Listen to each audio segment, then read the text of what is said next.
예, 오늘은 용서에 대해 다루겠습니다. 용서입니다. 에베소서 4장 32절인데요. 또 하나님께서 그리스도로 인하여 너희를 용서하신 같이 너희는 서로 용서하고 서로 친절히 대하며 부드러운 마음을 품으라 하십니다.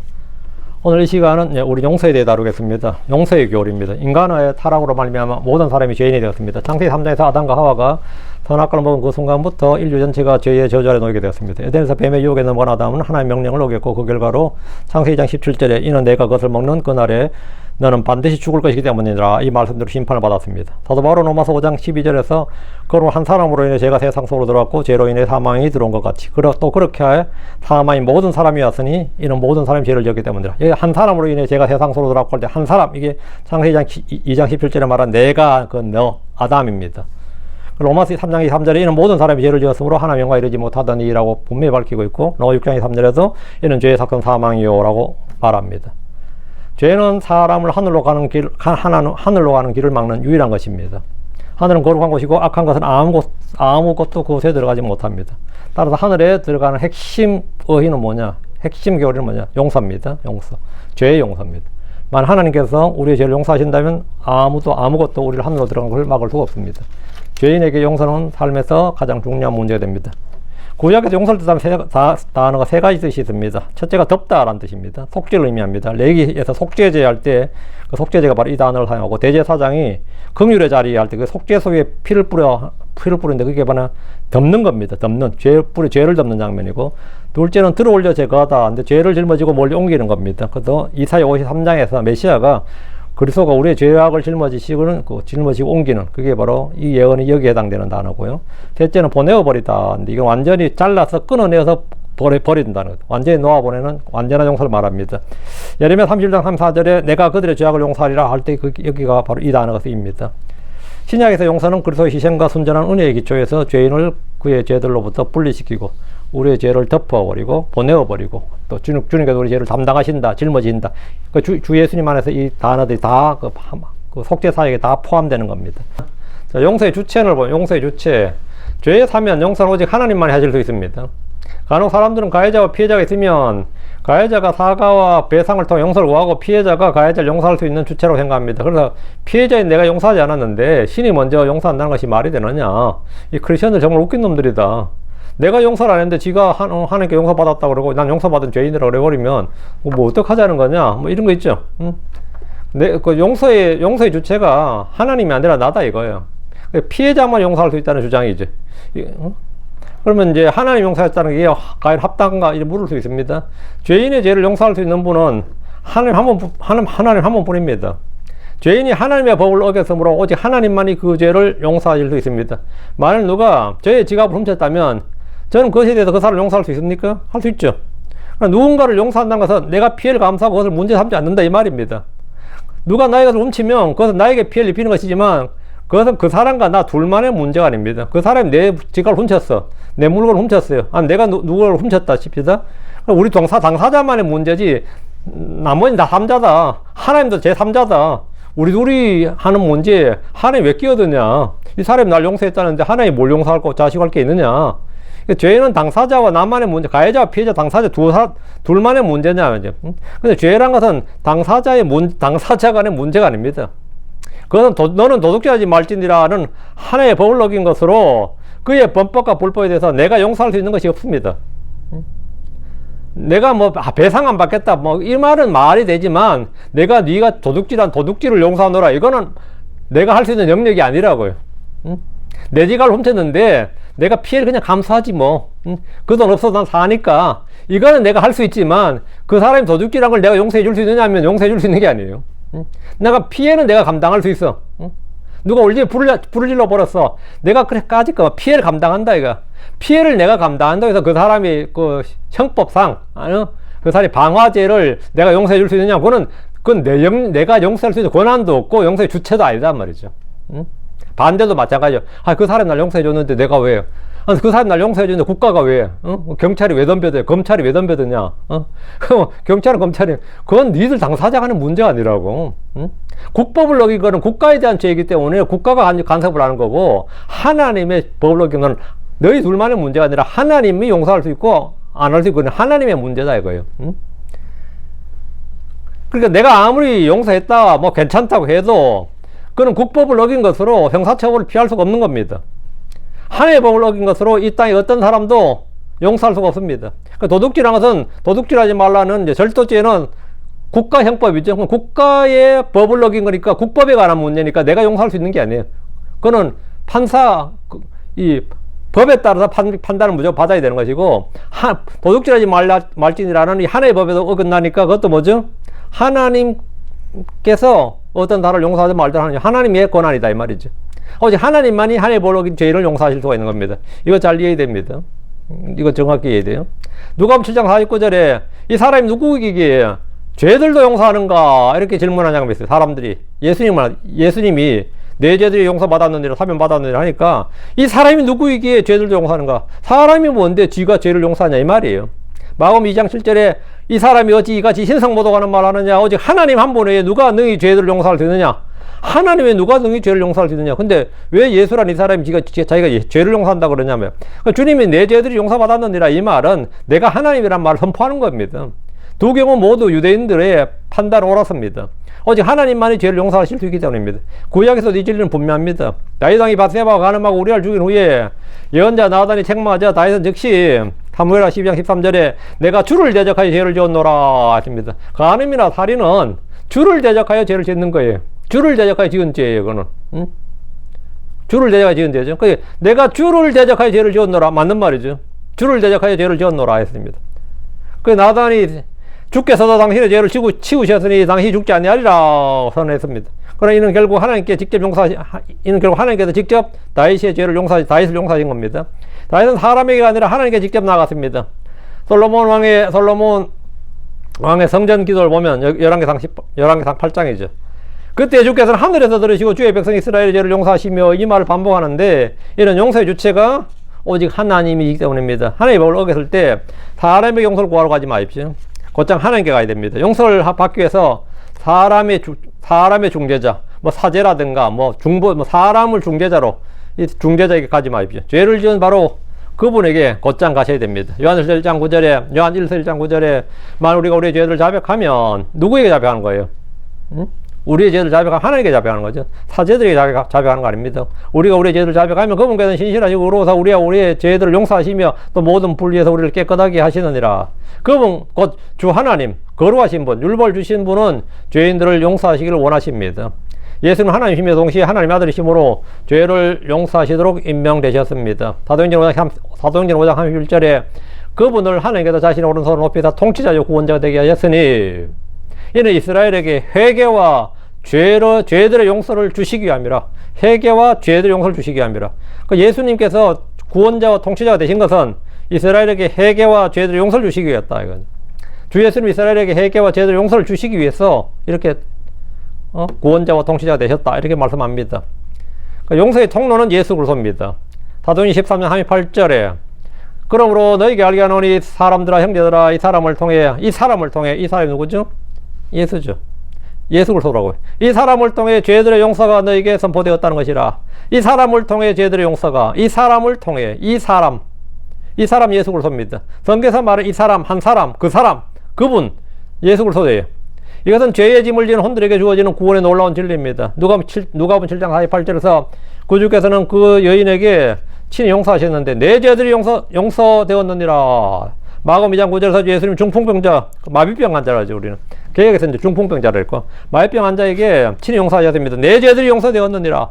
병을 고쳐주시기 전에 주님 늘 하신 말씀이 내 죄들이 용서되었느니라 하고 죄들의 사면을 먼저 선포하셨습니다. 그것은 뭐냐? 내가 죄를 용서해 줄 수 있는 하나님이다. 그럼 병을 고치는 건 아무것도 아닌 거죠. 죄를 고칠 수 있는 하나님, 죄를 용서해 줄 수 있는 하나님이면 네 육체의 질병을 고치는 건 아무것도 아니다 이거예요. 예수님 지금 육체적으로 이곳에 계시지 않지만 보이지 않게 우리 각자를 기꺼이 용서하시기 위해서 여기 계십니다. 우리는 지금 눈을 감고 우리의 죄를 그분께 모두 말씀드릴 수 있고 그분은 용서하실 겁니다. 우리가 우리의 죄를 자백하면 그만 용서됩니다. 용서는 어떤 교회나 성례나 혹은 의식 안에서 발견되지 않습니다. 오직 그리스도 안에서만 발견됩니다. 요한복음 14장 6절에 내가 곧 그 길이요 진리요 생명이니라 나로 말미암지 않고는 아무도 아버지께로 오지 못하느니라. 사도행전 4장 12절에 다른 어떤 사람 안에도 구원이 없나니 이는 하늘 아래서 사람들 가운데 주어진 다른 이름이 하나도 없기 때문이니라. 우리는 반드시 그 이름으로 구원받아야 되느니라. 하늘 아래 사람들 가운데 주어진 다른 이름이 없다. 우리가 반드시 그 이름으로 예수의 이름으로 예수 그리스도로 말이에요.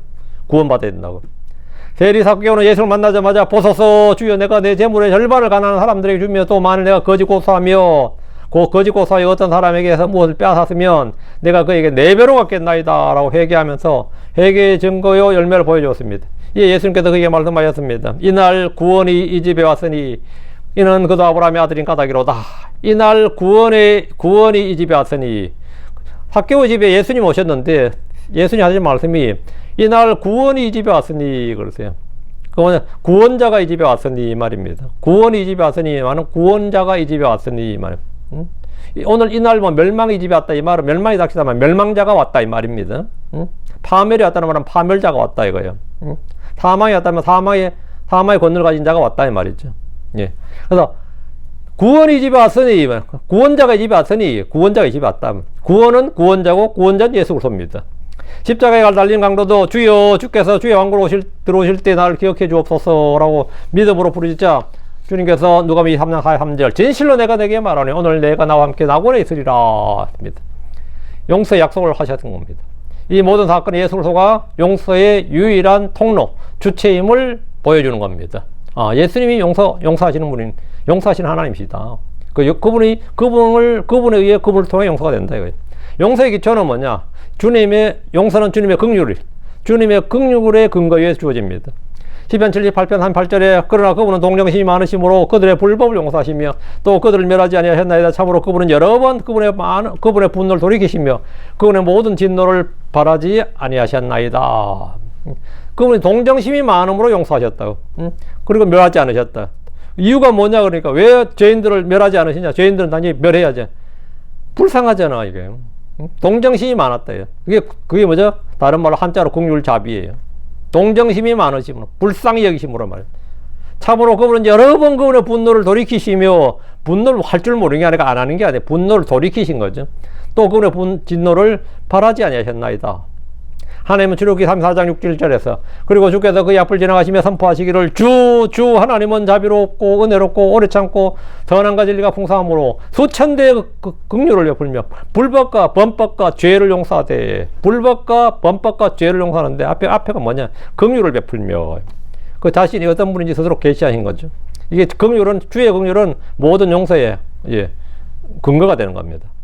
그 주님이 널 뭘 보고 니를 용서하겠냐 그러면 나의 뭘 보고 용서하는 게 아니라 그분 자신이 긍휼이 많았어. 동정심이 많았어. 그분 자신의 성격이 어떤 부모들 그래요. 자식 다 큰 자식을 뭐하러 도와주냐 그러면 그냥 뭐라 그러죠? 애가 불쌍해서가 아니라 내가 안 하면 내가 마음이 불편해서 하는 거예요. 내가 사실은 애가 어쩌고 저쩌고 아니라 사실은 도와주고 뭐 하는 것도 내가 불편해서 뭐 신경 쓰이고 잠 안 오고 뭐 이게 미치고 환장한다 그러죠. 그걸 하는 겁니다, 사실은. 내가 그걸 못 견뎌서 내가 그걸 못 견뎌요. 내 잘못된 걸 애 잘못된 걸 그냥 뭐 신경 안 쓰면 그만이지만 내가 못 견딘다고요. 하나님이 어떤 분이냐면 죄인들 뭐 죽든 말든 뭐 지옥 가든지 뭐 보내버리면 그만이지. 멸해버리면 그만이고 없애버리면 없애버릴 건데 주님 성품이 그게 안 되는 거죠. 성품이. 미가서 7장 18절 19절이네. 18절 19절. 당신 같은 하나님 누구리까? 그분께서 불법을 용서하시며 자신의 상 속에 남은 자의 범법을 지나치시는도다. 그분께서는 자신의 분노를 영원히 붙들지 아니하시나니 이는 그분께서 긍휼을 기뻐하시기 때문이니이다. 그분께서 다시 돌이키시고 그분께서 우리를 불쌍히 여기시며 그분께서 우리의 불법들을 누르시리라. 또 주께서 그들의 모든 죄를 바다의 깊음들 속으로 던지시리라. 이사야 55장 1절에도 사악한 자는 자기 길을 버리고 불의한 자는 자기 생각을 버리라. 그리하여 그는 주께로 돌아오라. 그리하면 그분께서 그에게 자비를 베푸시리라. 또 우리 하나님께로 돌아오라. 이는 그분께서 풍성하게 용서하실 것이기 때문이라. 왜 돌아오라고 하냐 이거죠. 자비를 베푸시고 용서하실 것이기 때문이다. 자비를 베푸시고 용서하실 것이기 때문이다. 그리고 그것을 긍휼을 기뻐하신다 이거.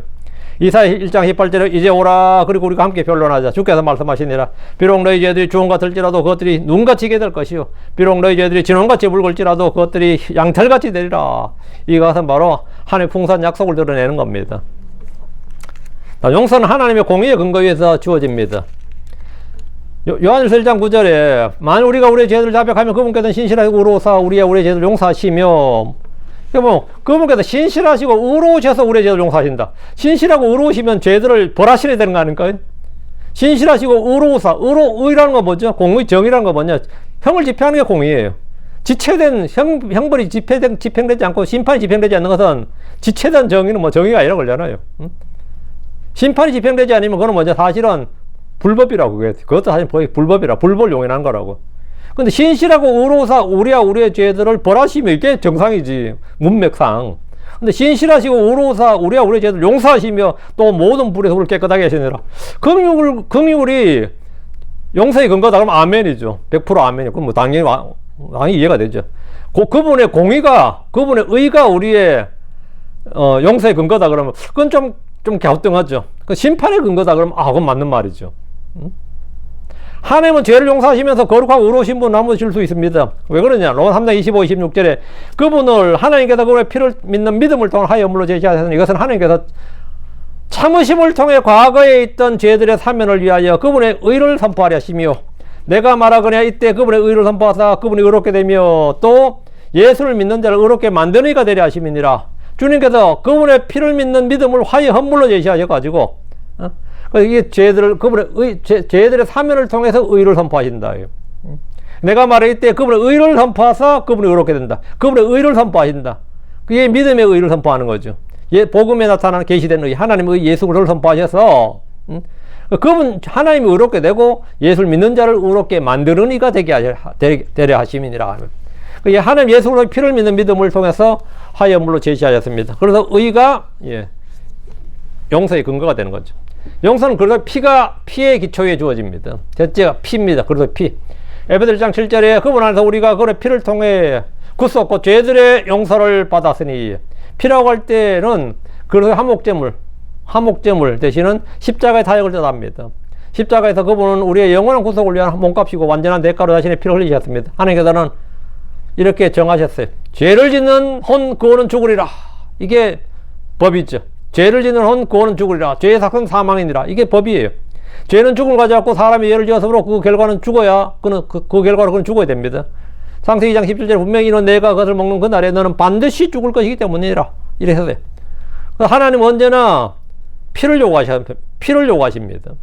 피는 죄값으로서 죽음을 상대합니다. 아담과 하와의 벌것을 가리기 위해서 가죽옷을 얻기 위해서 피가 흘려졌습니다. 아벨의 제사는, 아벨의 희생물은 피가 포함되어 있기 때문에 받아들여졌고, 가인의 희생물은 피가 없었기 때문에 거절되었습니다. 레위기 10장 11절에 이는 육체의 생명이 피에 있기 때문에 이에 내가 그것을 너희에게 주어 제단 위에 뿌려, 피를 뿌리는 거. 제단 위에 뿌려 너희 혼들을 위해 속죄하게 하였나니 이는 피가 혼을 위해 속죄를 이루기 때문이라. 피가 속죄를 이룬다. 피가 속죄를 이룬다. 출애굽기 6월절에서 어린 양의 피를 문설주에 바른 것은 이 파멸의 천사, 소위 말해 죽음의 천사죠. 죽음의 천사가, 그 파멸의 천사가 파멸자가 지나갔습니다.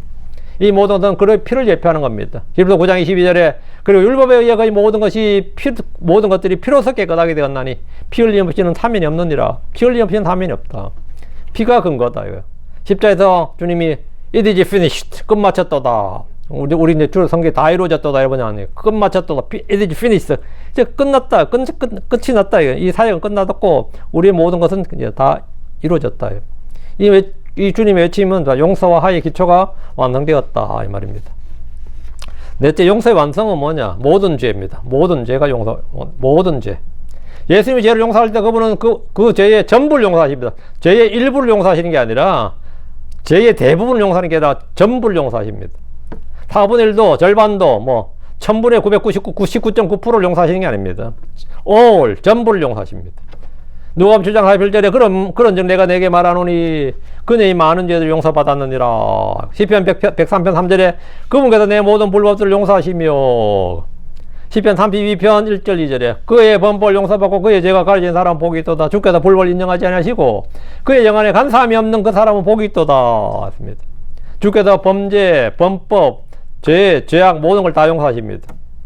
모두 용서하십니다. 골로새 2장 13절에 너희의 모든 범법들을 용서하셨느니라. 모든 범법들임. 모든 죄, 모든 범법, 모든 불법, 모든 허물, 모든 분리. 성경에 모든이란 말 그대로 모든입니다. 마태복음 12장 31절 그러므로 내가 너에게 말하니 온갖 종류의 죄와 신성모독은 사람들이 용서받느니라. 그러나 성신님을 대적하는 신성모독은 사람들이 용서받지 못하리라. 이건 매우 중요한 점입니다. 만일 한 가지 죄라도 용서받지 못한 채 남아있다면 그 사람 하늘에 들어갈 수 없고 지옥에서 영원히 보내야 됩니다. 요한계시록 21장 27절에 그리고 더럽게 하는 것은 어떤 것이든지요. 한 가지든 뭐 두 가지든 어떤 것이든지 결코 그것으로 들어가지 못하며 또 무엇이든지 가지한 것을 이루게 하거나 거짓말을 지어내는 것도 들어가지 못하느니라. 그 어떤 것이나 무엇이든 했죠. 그 한 가지도 있으면 안 된다. 이거. 그 주님은 다 제거, 다 씻으시고 다 제거하셔야 돼요. 한 가지 죄가 한 가지를 어기면 한 가지 죄는 모든 면에서 유죄가 되고 범법자가 되는 거죠. 한 죄가 저와 여러분을 영원히 더럽힐 수 있고 한 죄가 모든 사람에게 죽음을 가져왔습니다. 그러나 하나님은 완전한 용서를 주십니다. 다윗은 가늠과 살인이란 중절 보면서나 시편 51편에서 내게 자비를 베푸소서 하나님이여 주의 친절한 사랑에 따라 풍성하신 주의 주의 친절한 자비에 따라 내 범법들을 지워주소서. 지워달라는 것은 용서해달라 지워달라는 것은 완전히 지워달라는 거죠. 그래서 다윗은 완전히 용서받았습니다. 완전히 용서받았어요. 므낫세 왕은 유다 역사상 가장 악한 왕으로 우상을 세우고 자기 아들을 불에 태우고 무지한 자의 피를 많이 흘렸습니다. 이렇게 악해도 이렇게 악한 왕이 없어요. 그러나 포로로 잡혀가서 하느님께 간구했습니다. 그때 주님께서 그를 데려오셨습니다. 역대기 33장 13절에 그리고 그분께 기도하였더니 이에 그분께서 그의 간구를 받으시고 그의 간청을 들어주셔서 그를 다시 예루살렘으로 곧 그의 왕국으로 데려오셨더라. 그때 므낫세가 주 그분께서 하나님이신 줄 알았더라. 포로로 남의 나라 포로로 끌려가가지고 한국에도 뭐 남의 나라 포로로 끌려가는 왕은 없죠. 왕은 없어요. 왕자는 있었죠. 병자호란한테 끌려간 두 명의 왕자가 있었죠. 세자하고 나중에 그 효종이 된 사람 복림대군인가 그 사람 끌려갔었어요. 그리고 이제 조선 말기에 그 왕의 아버지 흥선대원군이 한번 붙잡혀 갔었죠. 중국으로 붙잡혀 앉아 있습니다. 근데 이제 왕이 붙잡혀 갔다고 그럼 벌써 끝나는 거죠.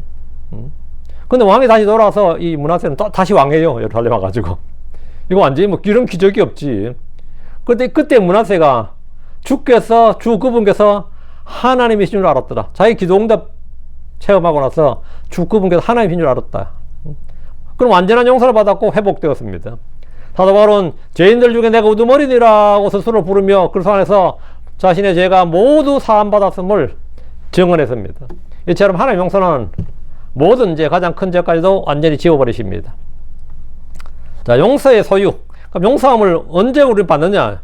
우리 현재, 용서는 우리가 현재 사면은 현재 우리가 가지고 있는 겁니다. 현재 소유입니다. 많은 사람 자신이 용서받았는지 아닌지를 죽은 후에나 알게 될 것이라고 기대합니다.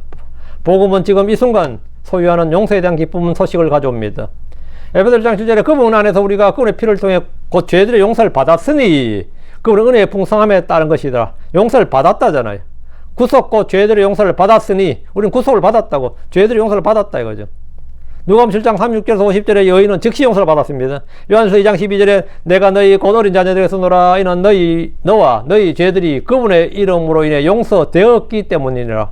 용서될 것이다가 아닙니다. 용서되었기 때문이니라. 우리는 사람들이 지금 여기서도 자기 죄들이 분명히 용서되었다는 것을 확신하도록 긍정적 복음 메시지를 전합니다. 의심의 그림자도 없이 확신 있게 말합니다. 로마서 5장 1절은 그러로 믿음으로 의롭게 인정받은 우리는 우리 주 예수를 통해 하나님과 화평을 누리는도다 했습니다. 이건 현재 확신입니다. 용서받은 자는 더 이상 죄책감에 휘달리지 않고 하나님과 화평, 화해, 화목을 누립니다. 그럼 용서의 조건은 뭐냐? 그럼 죄인들이 어떻게 하면 용서를 받느냐? 용서의 조건은 뭐냐? 첫째는 회개입니다. 회개. 사도행전 5장 31절에 그분은 하나님께서 자신의 오른손을 높이다 통치자요 구원자가 되게 하셨으니 이는 이스라엘에게 회개와 죄들의 용서를 주시기 위함이라. 회개와 죄들의 용서 순서가 있습니다. 회개와 죄들의 용서를 주시기 위함이라. 회개는 용서보다 앞서고 회개는 죄에서 돌이켜 하나님께로 돌아가는 겁니다. 사도행전 2장 38절에 그때 베드로가 그들에게 말하였더라. 죄들의 사면을 위하여 회개하라. 죄들의 사면을 위해 회개하는 겁니다. 죄들의 사면을 위하여 회개하라. 그리고 너희 각 사람 예수로 이름으로 침례를 받으라. 그리하면 너희가 성신님을 선물로 받으리라. 누가복음 7장 36절 50절의 이야기에서도 여인이 눈물과 겸손으로 자기의 회개를 나타냈습니다. 진정 회개는 단순한 감정적 후회가 아니라 삶의 방향을 바꾸는 겁니다. 그럼 회개하지 않으므로 용서받지 못한 사람들도 있습니다. 잘못했다고 시인은 하는데 해결하지 않아요. 죄를 뉘우치긴 하는데 인정은 하는데 해결하지 않는데 파라오가 대표적입니다. 이집트의 파라오는 모세 앞에서 그랬습니다. 내가 이번에는 죄를 지었노라. 주는 의로우시고 나와 내 백성 사악하도다. 이렇게 스스로 자기 입으로 내가 이번엔 죄를 지었노라. 주는 의로우시고 나와 내 백성은 사악하도다. 야, 고백을 했죠. 뭐 이제 역사가 이루어지나 싶은데 재앙이 그치자 다시 마음을 완악하게 하여 주의 명령에 불순종했습니다. 회개하지 않은 겁니다. 결국 그는 홍해에서 멸망했습니다. 멸망당했습니다. 이스라엘 초대왕이던 사울은 사무엘에게 사무엘상 15장 24절에 내가 죄를 지었나이다. 이는 내가 주의 명령과 당신의 말씀들을 어겼으니 내가 백성을 두려워하였고 그들의 음성에 순종하였기 때문입니다. 하나님을 두려워하고 하나님의 음성에 순종해야 되는데 하나님 두렵지 않고 백성들을 두려워하고 백성의 음성에 순종하는 거예요. 사울왕이. 그게 그의 가장 큰 문제였던 거죠. 인본주의죠. 예.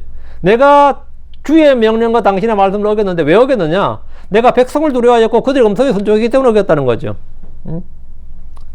그 내가 죄를 지었나이다 해서 야, 그럼 뭐 제대로 회개했네 있지만 그건 회개가 아니었습니다. 진심 어린 회개가 아니라 왕위 유지를 위한 정치적 회개였습니다. 정치적 자백이었어요. 하나님 그를 버리셨습니다. 하나님 그를 버리셨어요. 거짓 회개의 대표적인 사람은 이제 가룟 유다입니다. 마태복음 21장 3절과 4절에 그때 그분을 배반했던 유다가 그분께서 정죄와 되신 걸 보고 스스로 뜻을 돌이켜 은 30개를 고위 제사장과 장로들에게 도로 가져다 주며 말하되 내가 무죄한 피를 배반함으로 나는 죄를 지었노라. 아이고 우리가 들으면 놀랍잖아요. 내가 무죄한 피를 배반함으로 나는 죄를 지었노라. 가룟 유다가 이런 말을 했다고. 응?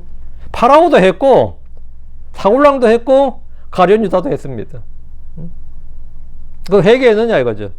이 말씀만 보면 그는 완벽히 죄를 시인하고 회개한 것처럼 보입니다. 그러나 그가 한 것은 성경적 회개나 생명에 이르는 회개, 참된 마음의 변화가 아니라 단지 자신의 행위에 대한 후회였습니다.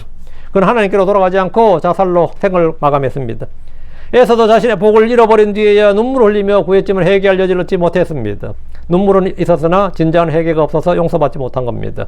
반대로 탕자는 어때요? 탕자는 누가복음 15장 18절에 아버지여 내가 하늘을 대적하여 또 아버지 앞에 죄를 지었나이다. 내가 하늘을 대적하여 또 아버지 앞에 죄를 지었나이다. 그 진심으로 자신의 죄를 시인하고 마음으로 회개하고 돌아왔습니다. 아버지의 풍성한 용서를 받았습니다. 베드로도 3번 주님을 부인했으나 참된 회개를 통해 죄의 사명과 사도의 직분을 완전히 회복했습니다. 훌륭한 거죠. 회개는 용서의 필수 조건입니다. 둘째, 믿음입니다. 누가복음 7장 50절에 내 믿음이 너를 구원하였으니 평안히 가라. 내 믿음이 너를 구원하였으니 평안히 가라. 회개는 믿음으로 이끌며 믿음은 용서로 이끕니다. 에베소 2장 8절 9절에 이는 은혜로 너희가 믿음을 통해 구원을 받았기 때문이라. 그리고 그것은 너희 자신이 난 것이 아니요 그것은 하나님의 선물이니라. 행위들에서 난 것이 아니니 이것은 아무도 자랑하지 못하게 하람이니라. 셋째, 시인하고 고백하는 겁니다. 시인하고 고백하는 거예요. 요한일서 1장 9절 만일 우리가 우리의 죄를 자백하면 그분께는 신실하시고 의로우사 우리의 죄를 용서하시며 또 모든 불의 도를 깨끗하게 하시느니라. 이게 요건인데 시인하고 고백하는 거다. 죄의 사면은 쉽고 단순합니다. 죄를 시인하고 자백하면 됩니다. 성령께서 우리에게 죄를 드러내시고 모든 죄를 자백할 때 주님은 은혜를 주시고 죄의 사면을 주시고 우리를 깨끗하게 하십니다. 시편 32편 5절에 내가 주께 내 죄를 시인하고 내 불법을 숨기지 아니하였나이다. 내가 말하기를 내가 범법들을 주께 자백하리라.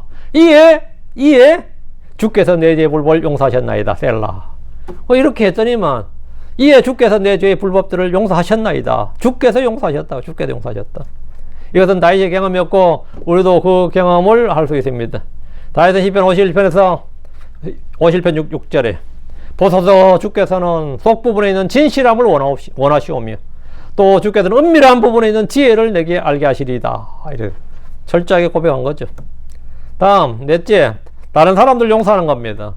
이건 이웃 간의 문제죠. 나하고 하나님과의 문제는 1, 2, 3번으로 되어 있고 이제 사람과 사람의 문제, 다른 사람을 용서하는 것. 마태복음 6장 15절에 그러나 너희가 사람들에게 그들의 범법을 용서하지 않으면 너희 아버지께서도 너희 범법을 용서하지 아니하시리라. 합니다. 누가복음 6장 37절도 같은 말씀이 있고요. 에베소 4장 32절의 권면을 기억해야 됩니다. 그리고 너희는 서로 친절히 대하며 상냥한 마음을 품고 서로 용서하기를 하나님께서 그리스도를 위하여 너희를 용서하지 같이 하라. 우리는 서로 용서해야 된다. 서로 용서해야 된다. 용서는 마태복음 18장 21절에서 35절에 나타난 것처럼 그리스도인에게 쉬운 것이어야 됩니다. 쉬운 것이어야 돼요. 이 비유에서 빚진 종은 1만 달란트를 탕감받았으나 100데나리온 밖에 되지 않는 동료의 빚을 용서하지 않았습니다.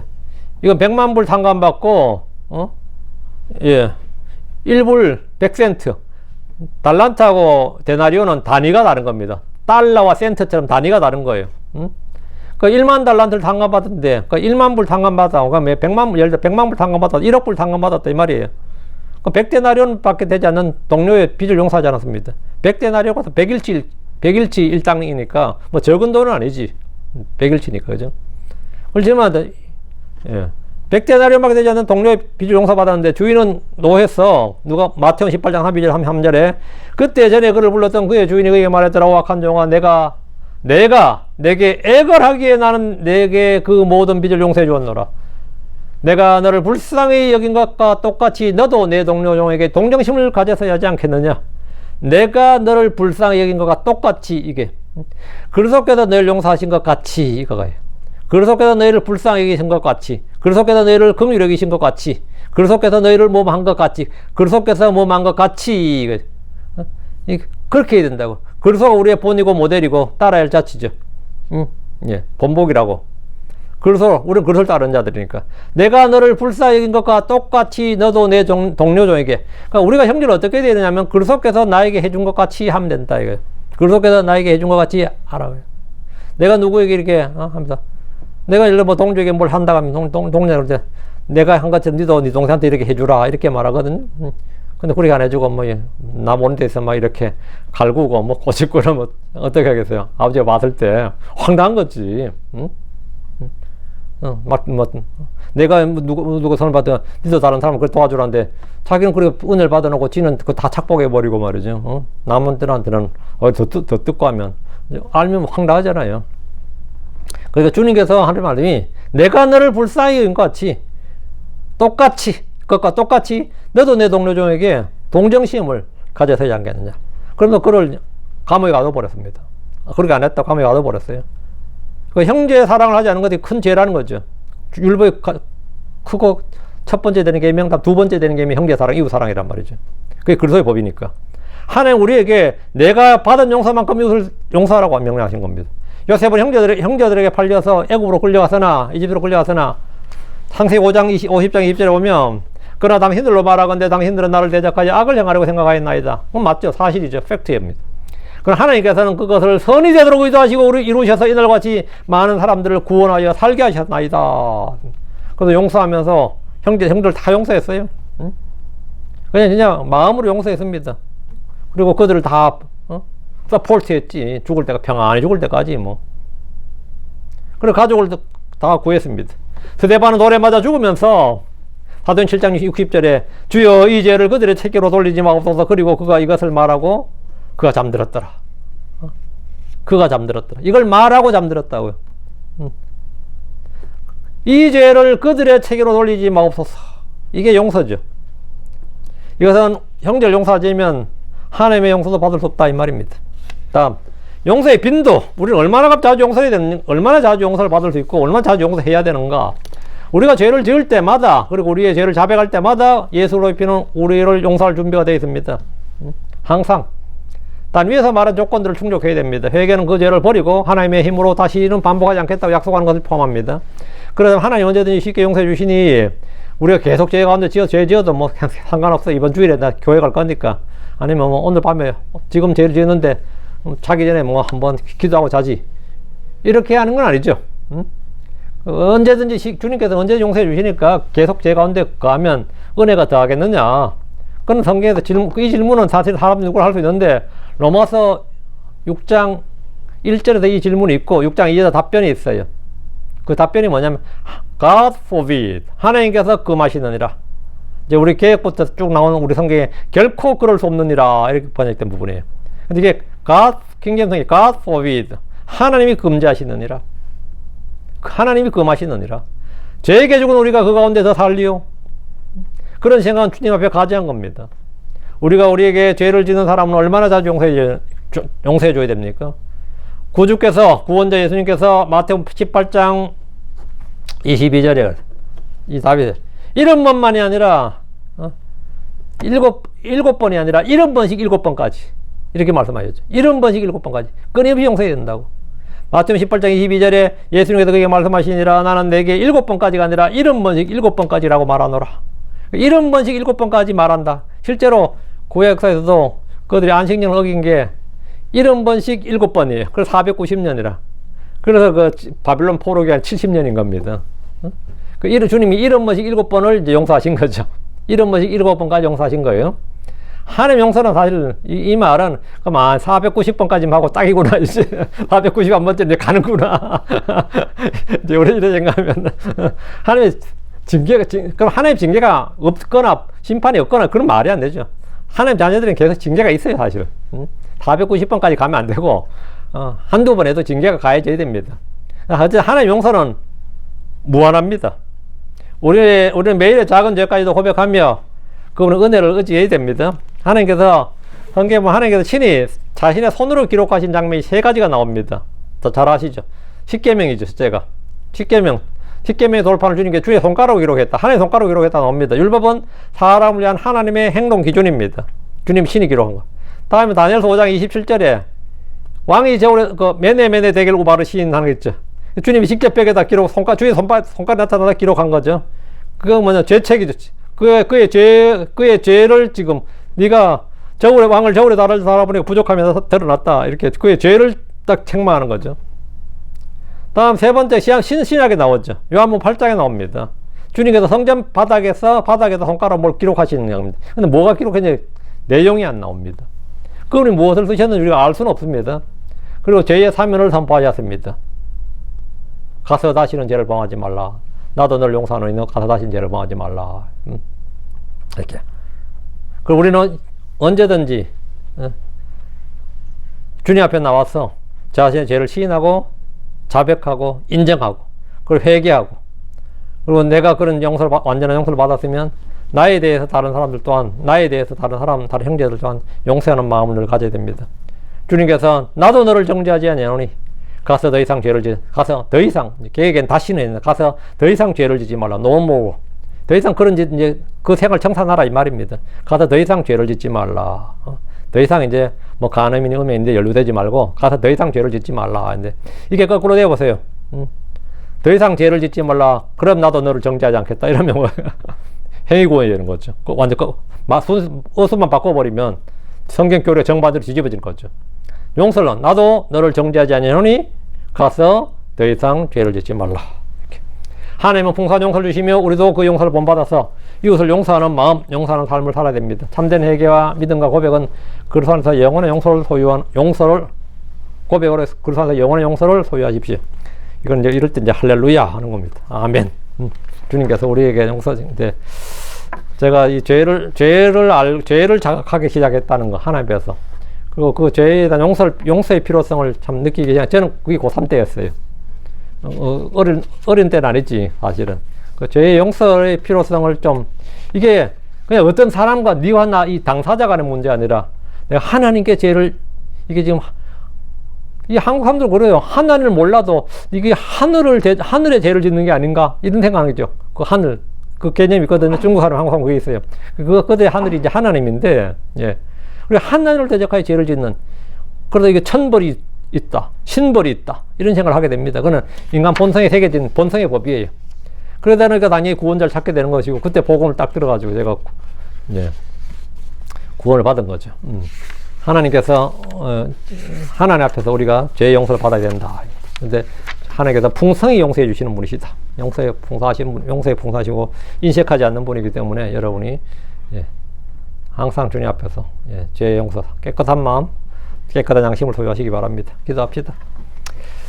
위대하시고 거룩한 주 하나님 감사합니다. 하나님께서 은혜 주셔서 주의 말씀을 선포했습니다. 선포된 모든 말씀들이 성도에게 잘 전달되게 하시고 듣는 모든 분들이 이 말씀을 통해서 주님의 풍성한 용서를 경험하게 하시고 또 주의 사명을 통해서 참된 자유를 누리게 해주시옵소서. 사랑하는 아버지는 그리고 이 용서의 기쁨을 통해서 또 저희 이웃들에게 형제들에게 또 이 세상에 살면서 사람과 사람의 관계에서 또 풍성히 용서해 줄 수 있는 그런 성도를 되도록 도와주시고 아버지 주님께서 우리에게 해주신 것이 어떠한지 그것을 잘 기억하고 그 은혜에 감격해서 또 저희가 이웃들에게 그렇게 베풀 수 있는 성도를 되도록 도와주셔서 그리스도의 복을 성취하게 하여 주시옵소서. 사랑하는 아버지 하나님께서 참 저희 마음을 좀 더 너그럽게 하시고 좀 넓게 해주시옵소서. 그리고 좀 깊게 하시고 풍성하게 해주시고, 우리가 그리스도의 영을 소유한 자들인지 이제 그리스도의 마음을 품고 좀 그리스도의 생각을 가지고 그렇게 이 세상을 살기를 원합니다. 그리하여 때가 되어 주님 오실 때 우리가 모두 그리스도의 몸을 입게 하여 주시기를 원합니다. 주님께서 약속하신 모든 말씀을 선하게 성취하실 줄 믿습니다. 다만 이 땅에서 육신을 입고 사는 동안 저희가 그리스도의 영으로 충만하고 그리스도의 마음으로 참으로 그렇게 사는 성도들, 그래서 그리스도의 뜻을 행하고 그리스도의 명령을 이행하고 순종하는 성도를 되도록 도와주시고, 저희가 사람이 아니라 주님을 두려워하고 사람의 말이 아니라 하나님의 말씀에 떠는 자들 되도록 도와주십시오. 그리하여 저희가 선한 또 풍성한 그런 그 성례 열매들을 맺도록 도와주시고 또 의롭게 경건하게 거룩하게 살도록 해주십시오. 감사드립니다. 주의 성기도합니다. 아멘.